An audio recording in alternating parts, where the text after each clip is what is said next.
बिस्मिल्लाहिर्रहमानिर्रहीम। अस्सलामु अलैकुम। Welcome back students.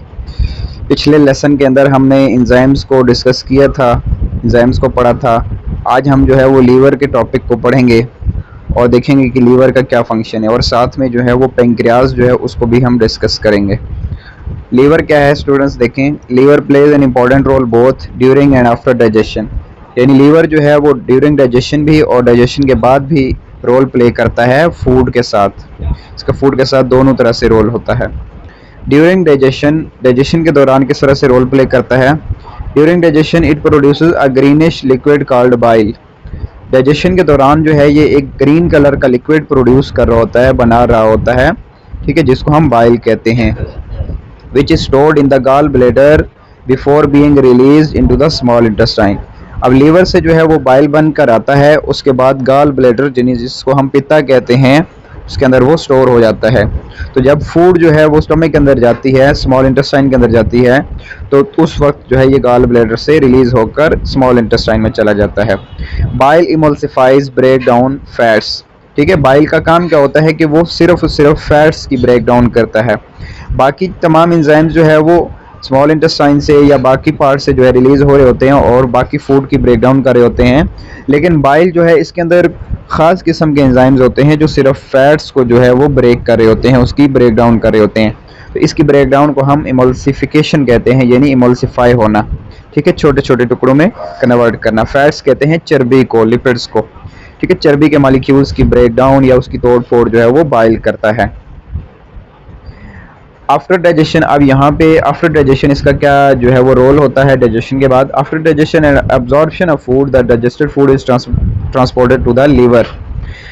जब फूड डाइजेस्ट हो जाती है और उसके बाद एब्जॉर्ब होती है, तो फिर वो डाइजेस्टेड फूड एब्जॉर्ब होने के बाद लीवर में जाती है। तो लीवर में जाने के बाद इसके साथ क्या होता है, access glucose stored in the form of glycogen. उस फूड के अंदर जो एक्सेस ग्लूकोज होता है, ठीक है, शुगर होती है, वो ग्लाइकोजन की फॉर्म में जो है वो कन्वर्ट करके उसको लीवर के अंदर स्टोर कर लिया जाता है, ताकि बाद में जब फूड अवेलेबल ना हो तो उसके जो है वो स्टोर्ड फूड को यूज़ किया जा सके, स्टोर्ड ग्लूकोज को यूज़ किया जा सके। Glucose is needed for respiration and energy production by the body. उस ग्लूकोज का काम क्या होता है कि वो हमारी बॉडी को एनर्जी प्रोड्यूस करके देती है, एनर्जी बना के देती है। किस प्रोसेस के ज़रिए, रेस्पिरेशन के ज़रिए। रेस्पिरेशन हमारी बॉडी के अंदर, जिस्म के अंदर एक ऐसा प्रोसेस है जिसमें फूड की ब्रेक डाउन होती है, ठीक है, सेल के अंदर। ये जो हमने डाइजेस्टिव सिस्टम में ब्रेक डाउन पढ़ा है वो और है, ये सेल के अंदर मजीद जाके फूड की ब्रेक डाउन होती है, उसको रेस्पिरेशन कहा जाता है। उसके दौरान जो है वो एनर्जी बनती है और यही एनर्जी हम अपनी बॉडी की एक्टिविटी को परफॉर्म करवाने के लिए यूज़ करते हैं। A constant supply of glucose circulates in the blood. यानी ब्लड के अंदर जो है वो एक कांस्टेंट ग्लूकोज की जो वैल्यू होती है या कंसंट्रेशन होती है, कांस्टेंट सप्लाई, वो सर्कुलेट करती है। 1 लीटर के हिसाब से जो है वो 1 ग्राम ग्लूकोज जो है वो होता है। If there is too much glucose, अगर ब्लड के अंदर ग्लूकोज ज़्यादा हो जाता है, टू मच हो जाता है, the liver converts extra glucose into insoluble glycogen. फिर लीवर क्या करता है, उस ग्लूकोज को जो है ग्लाइकोजन में कन्वर्ट करके अपने पास स्टोर कर लेता है। This can be changed back into glucose when it is needed. ये दोबारा ग्लाइकोजन से ग्लूकोज में चेंज भी किया जा सकता है जब इसकी ज़रूरत हो। ठीक है, जब ब्लड के अंदर ग्लूकोज का लेवल कम हो जाएगा तो फिर लीवर जो है उस ग्लाइकोजन को दोबारा ग्लूकोज में कन्वर्ट करके ब्लड के अंदर भेज देगा। फिर ब्लड के अंदर वो सर्कुलेट होकर बाकी बॉडी पार्ट्स के अंदर जो है वो ट्रांसपोर्ट होगा।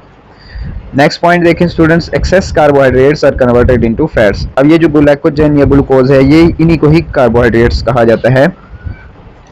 तो जितने भी शुगरी मॉलिक्यूल्स हैं एनर्जी वाले, वो कार्बोहाइड्रेट्स हैं। जो एक्सेस होते हैं फिर उनको फैट्स के अंदर भी कन्वर्ट किया जा सकता है, क्योंकि फैट्स भी एक स्टोरेज मॉलिक्यूल्स हैं, स्टोर्ड मॉलिक्यूल्स होते हैं।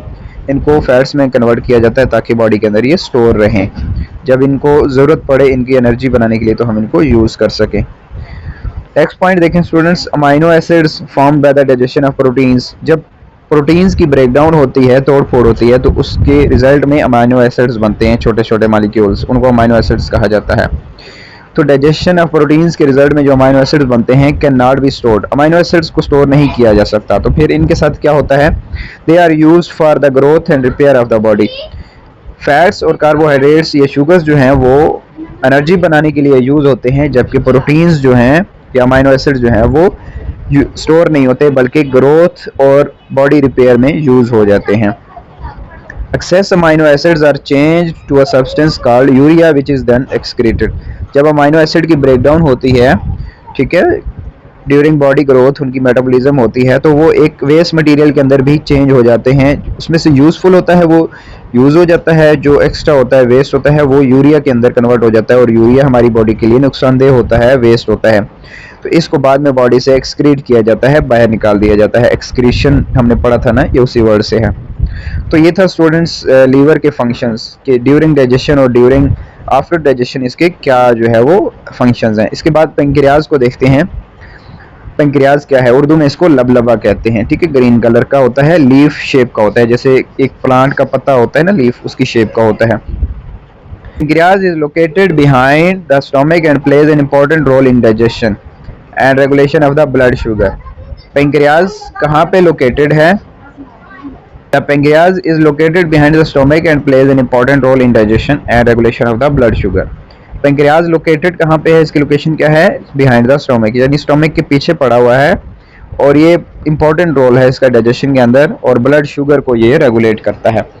वो जो हमने लीवर के अंदर पढ़ा था ना कि उसमें जो ग्लाइकोजन से ग्लूकोज और ग्लूकोज से ग्लाइकोजन के अंदर जो कन्वर्जन है, वो पेंक्रियाज के अंदर खास किस्म का एक मालिक्यूल बनता है, हार्मोन बनता है, वो उस चीज़ को रेगुलेट कर रहा होता है। होती वो लीवर के अंदर है, लेकिन उसको जो रेगुलेट कर रहा होता है वो पेंक्रियाज के अंदर से बन के आता है, इसलिए इसको कहा गया कि रेगुलेशन ऑफ ब्लड शुगर।